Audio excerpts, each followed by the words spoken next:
Bonjour à tous, c'est toujours un plaisir de vous retrouver tous les samedis dans le cadre de cette émission Elam Recap. Pour ce troisième numéro, j'ai toujours le même engouement motivé par vos nombreux retours, toujours aussi positifs. La semaine dernière, nous vous donnions l'opportunité de remporter du crédit de communication à la hauteur de 10 000 francs, offert par la compagnie XPAT. Le principe était simple, il suffisait de commenter sur la vidéo pour être éligible au tirage au sort.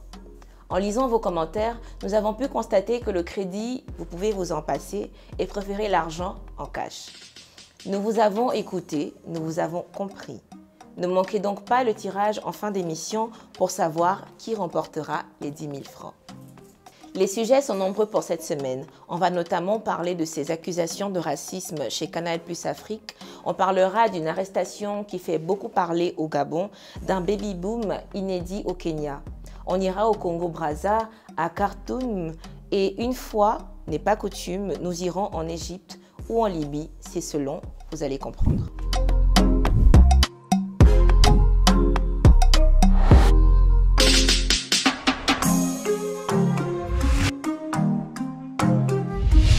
On ne parle pas d'Assa Traoré ici.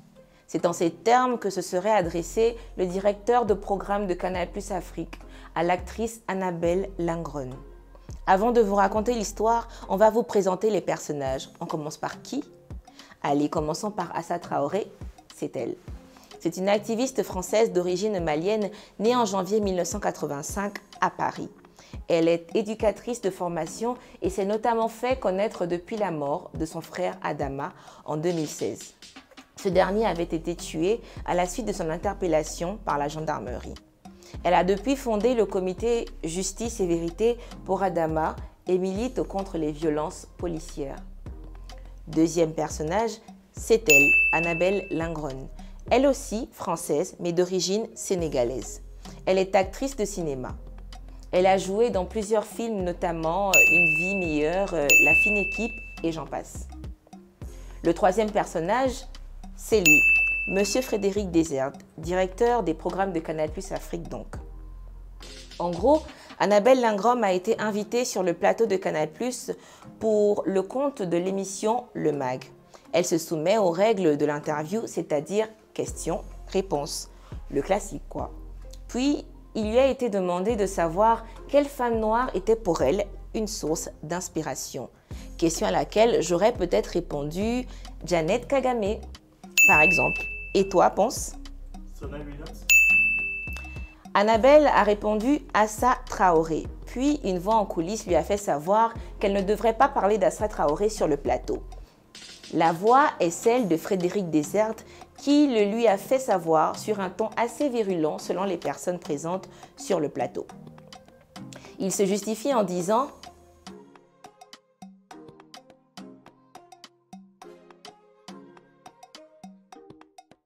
Nous voulons bien vous croire, Monsieur Desherte, mais auriez-vous eu la même réaction si elle avait par exemple cité Oprah Winfrey? Après donc avoir crié Black Lives Matter, comment donc comprendre que l'on décide de censurer quelqu'un qui voit pour modèle une femme dont le combat va de pair avec l'idéologie du mouvement? Cette réaction n'est pas restée sans conséquences, puisque l'animatrice et toute son équipe ont démissionné de la chaîne. Elle a d'ailleurs fait savoir via un communiqué sur Facebook. Suite à la pression, puis à la menace d'éviction de notre équipe par la production suivie par plusieurs pourparlers avec la direction de Canal+ Afrique, notre équipe qui a animé avec passion et professionnalisme cette émission depuis 82 épisodes a le regret de vous annoncer son départ. Dans une publication en date du 19 juillet dernier, le média en ligne Gabon Media Time rapporte que les gendarmes auraient été mis en cellule par leur hiérarchie pour avoir fait une vidéo avec Henrik Bokoko, un journaliste de la chaîne nationale gabonaise Gabon Première.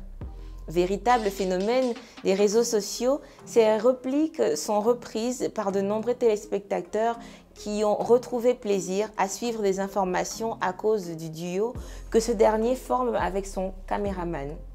Plusieurs Gabonais sur la toile ont donc fait des challenges en se mettant dans la peau du journaliste pour faire rire. Comment alors comprendre que certains se fassent arrêter pour une simple vidéo? Nous avons tenu à vous montrer cette vidéo car nous n'avons pas vu ce qui leur a valu cette sanction. J'ai lancé la vidéo depuis. Ça va? Oui, oui, vas-y. Dans le cas du respect des mesures barrières et du couvre-feu, mes frères sont à pied d'œuvre chaque soir pour maintenir la régulation, pour le bonheur des Gabonais et des Gabonaises. Ici pour Gabon Première, Henrik Bokoko et Moudunga Moudunga.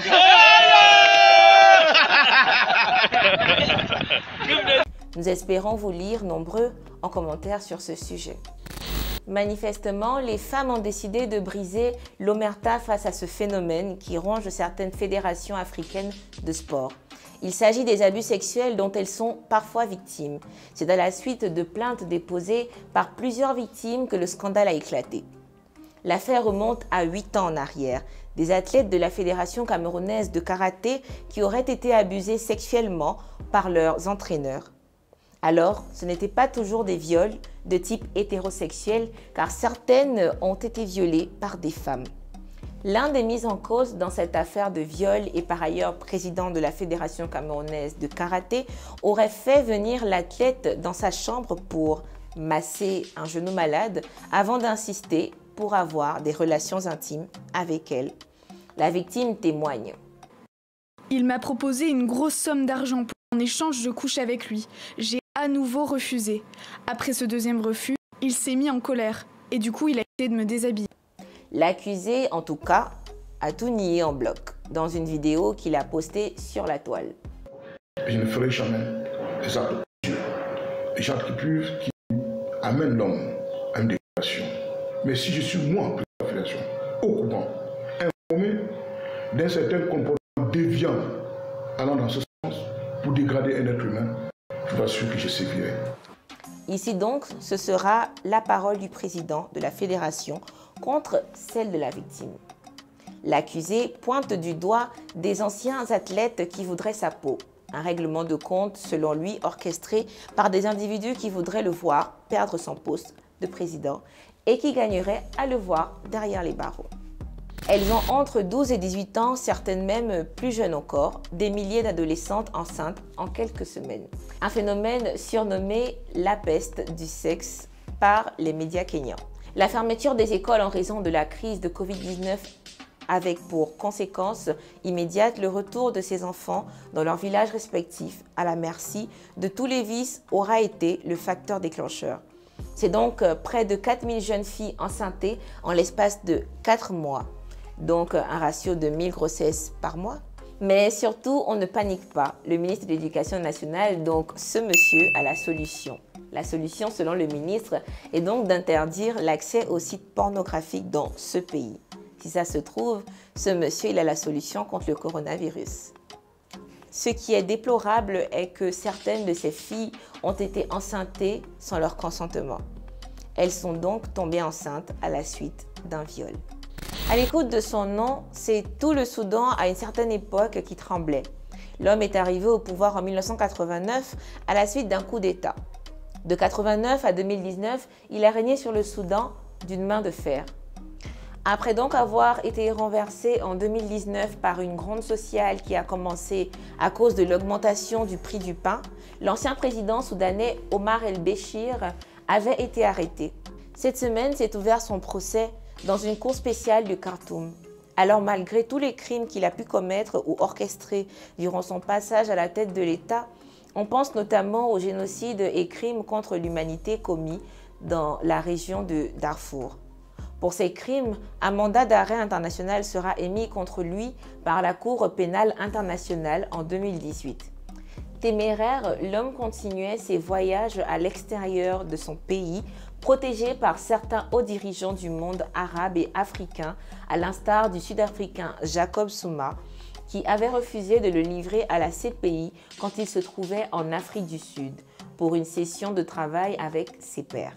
Omar el-Béchir comparaît donc pour son coup d'État de 1989 et encourt la peine de mort. Pour sa défense, il sera représenté par 191 avocats qui dénoncent un procès politique. C'est tout de même étrange de voir que l'homme comparé aujourd'hui à cause d'un coup d'État qu'il a commis en 1989 quand lui-même a été renversé par un coup d'État. Qu'adviendra-t-il de ceux qui ont commis le coup d'État contre lui dans quelques années?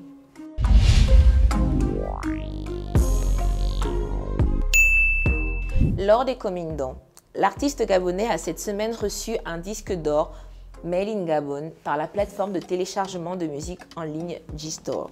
Un titre qui récompense la vente à plus de 1000 exemplaires de son double album Petit Mutant dans son coin et toujours autant dans son coin.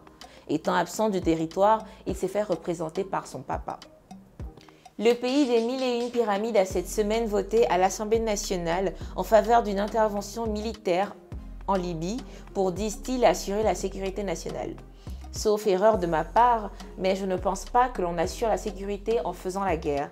Après donc l'intervention des Américains et Français qui n'a jusque-lors pas arrangé le problème libyen, voilà un autre pays qui s'apprête à recommencer. L'ancien maire de la ville de Brazzaville a été reconnu coupable de détournement de fonds. On parle de près de 2 milliards de francs CFA destinés à la gestion de la municipalité détournée par M. Okamba. Il a donc écopé de 5 ans de prison assorti d'une amende de 200 millions de francs. Son épouse, quant à elle, a été condamnée à 3 ans avec sursis. Ce jeune Gabonais, étudiant en 5e année de médecine, a froidement assassiné sa petite amie avant de découper son corps, dont une partie a été jetée dans une fosse septique et l'autre était conservée dans un fût. La jeune fille était enceinte de 5 mois. La rédaction d'Elam TV voudra adresser un carton rouge à tous ces hommes qui se sont rendus coupables de violences contre leur conjointe, en espérant que la justice gabonaise ne se montre pas clémente à son égard. Nous arrivons à la fin de notre émission et comme promis, le tirage au sort. Alors, la gagnante du tirage au sort est Marie-Joëlle Ningon Nze. Vous serez contacté par la compagnie XPAT. Merci d'avoir suivi cet épisode et à bientôt. N'oubliez surtout pas de vous abonner.